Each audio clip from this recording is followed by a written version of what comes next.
NSE9 news में आप सभी का स्वागत है। मैं आपके साथ शिवांगी। चलिए नजर डालते हैं देश दुनिया की कुछ बड़ी खबरों पर। प्रधानमंत्री नरेंद्र मोदी ने बेंगलुरु में येलो लाइन मेट्रो और वंदे भारत एक्सप्रेस का किया उद्घाटन। प्रधानमंत्री नरेंद्र मोदी ने बेंगलुरु में येलो लाइन मेट्रो और बेंगलुरु बेलगावी वंदे भारत एक्सप्रेस का उद्घाटन किया। प्रधानमंत्री ने KSR बेंगलुरु स्टेशन से बेंगलुरु बेलगावी वंदे भारत एक्सप्रेस को हरी झंडी दिखाई। इसी के साथ उन्होंने अमृतसर, कटरा और नागपुर पुणे वंदे भारत ट्रेनों को भी वर्चुअली रवाना किया। इसके बाद PM Modi RV road metro station पहुंचे, जहां उन्होंने 19.15 किलोमीटर लंबी येलो लाइन मेट्रो का उद्घाटन किया, जिसमें 16 स्टेशन हैं और इसकी लागत 5,056.99 करोड़ रुपए है। उन्होंने आरवी रोड से इलेक्ट्रॉनिक सिटी स्टेशन तक मेट्रो में सफर भी किया। साथ ही उन्होंने IIT बेंगलुरु में 44.65 किलोमीटर लंबी मेट्रो फेज 3 ऑरेंज लाइन की आधारशिला रखी, जिसकी अनुमानित लागत 15,611 करोड़ रुपए है। एकनाथ शिंदे का राहुल गांधी पर पलटवार, वोट चोरी के आरोपों को बताया निराधार। महाराष्ट्र के उप मुख्यमंत्री और शिवसेना प्रमुख एकनाथ शिंदे ने रविवार को विपक्षी कांग्रेस और उसके नेता राहुल गांधी पर तीखा हमला बोला। शिंदे ने राहुल गांधी द्वारा लगाए गए वोट चोरी के आरोपों को निराधार बताते हुए कहा कि यदि उनके पास कोई सबूत है तो उन्हें अदालत या चुनाव आयोग का रुख करना चाहिए। ठाणे में एक कार्यक्रम के दौरान पत्रकारों से बातचीत में शिंदे ने कहा कि इस तरह के बेबुनियाद दावों के जरिए राहुल गांधी ने महाराष्ट्र की जनता का अपमान किया है।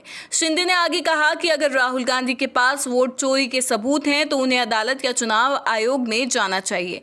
इस तरह के निराधार आरोप लगाकर उन्होंने महाराष्ट्र के नागरिकों, हमारी बहनों, भाइयों, किसानों और राज्य की जनता का अपमान किया है, जिन्होंने महायुति, भाजपा, शिवसेना और रांकापा को अपना जनादेश दिया है।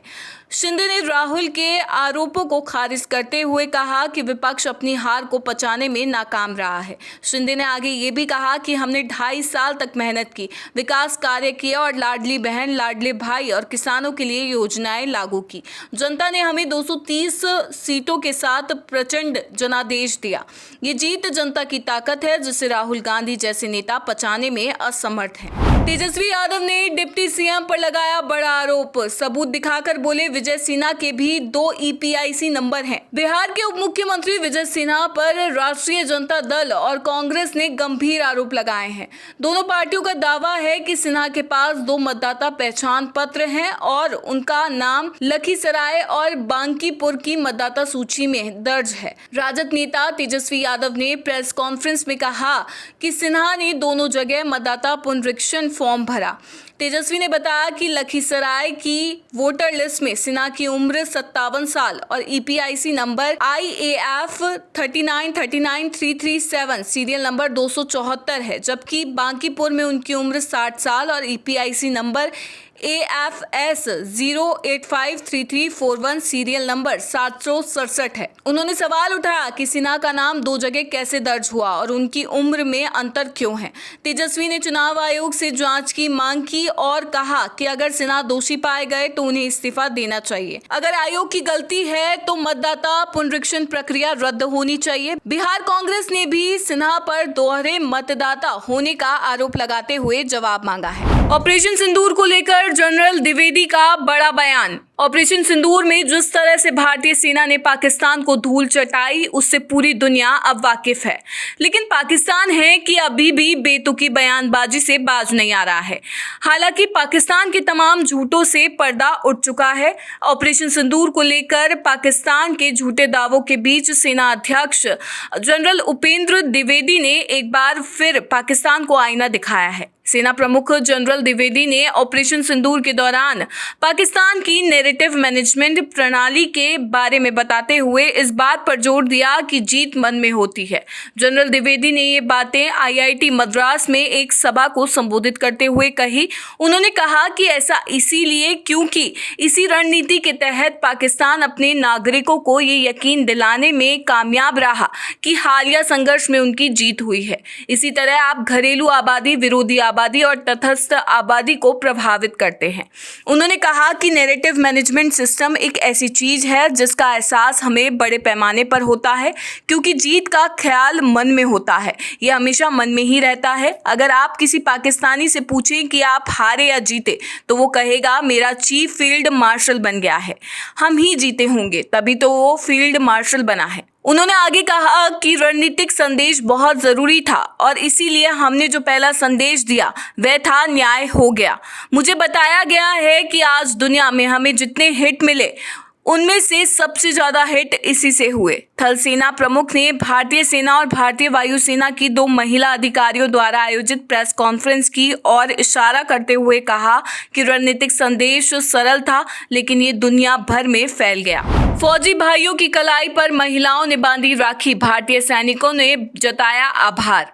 देश भर में 9 अगस्त को रक्षाबंधन का पर्व धूमधाम से मनाया गया। इस दिन बहनों द्वारा अपने भाइयों की सुरक्षा और सलामती के लिए उनके कलाई पर राखी बांधी गई। अलग अलग जगह से भाई बहनों के प्यार को दर्शाने वाले प्रेरणादायक तस्वीर भी सामने आई। वहीं एक अनोखी तस्वीर तब देखने को मिली जब वाराणसी की महिलाओं ने देश की सेवा में तत्पर भारतीय जवानों को राखी बांधकर शुभकामनाएं दी। सैन्य कार्यालय पर दर्जनों की संख्या में काशी की महिलाएं पहुंची। इस दौरान उनके द्वारा भारतीय जवानों को राखी बांधी गई। राखी बांध रही भावना ने कहा कि हम भारतीय जवानों का जितना शुक्रिया अदा करें वह कम है। ये हमारे देश की सुरक्षा करते हैं, अपने परिवार से दूर रहकर भी अपने कर्तव्यों का निर्वहन करते हैं और आज हम इन्हें राखी बांधकर इनके दीर्घायु जीवन और समृद्धि की प्रार्थना करते हैं। इस दौरान अन्य महिलाओं ने भी रक्षाबंधन पर्व पर भारतीय जवानों को शुभकामनाएं दी। अमेरिका भारत पर दबाव बनाने में नाकाम, भारत के आगे झुकने को मजबूर। 50% टैरिफ लागू करने के बाद भी अमेरिका भारत पर दबाव बनाने में नाकाम दिख रहा है।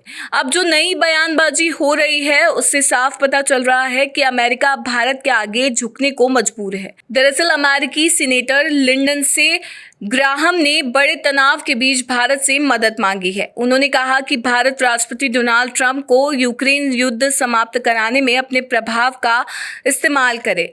ग्राहम ने आगे कहा कि ऐसा करने से वॉशिंगटन और दिल्ली के बीच संबंधों को बेहतर बनाने में मजबूती मिलेगी। उन्होंने सोशल मीडिया पर एक पोस्ट किया जिसमें कहा कि मैं भारत में अपने दोस्तों से कहता रहा हूं कि भारत अमेरिका संबंधों को बेहतर बनाने के लिए सबसे महत्वपूर्ण काम जो वे कर सकते हैं वह है राष्ट्रपति ट्रंप को यूक्रेन में हो रहे खून खराबे को खत्म करने में मदद करना। उन्होंने आगे लिखा कि भारत रूस से सस्ते तेल का दूसरा सबसे बड़ा खरीदार है, जिससे पुतिन को युद्ध में आर्थिक मदद मिलती है। मुझे उम्मीद है कि प्रधानमंत्री मोदी ने रूस के राष्ट्रपति पुतिन के साथ हालिया फोन कॉल में यूक्रेन में इस युद्ध को न्याय संगत, सम्मानजनक और हमेशा के लिए समाप्त करने की आवश्यकता पर जोर दिया होगा। NSE9 न्यूज में फिलहाल इतना ही। आगे की खबरों से अपडेट रहने के लिए बने रहिए NSE9 न्यूज के साथ। नमस्कार।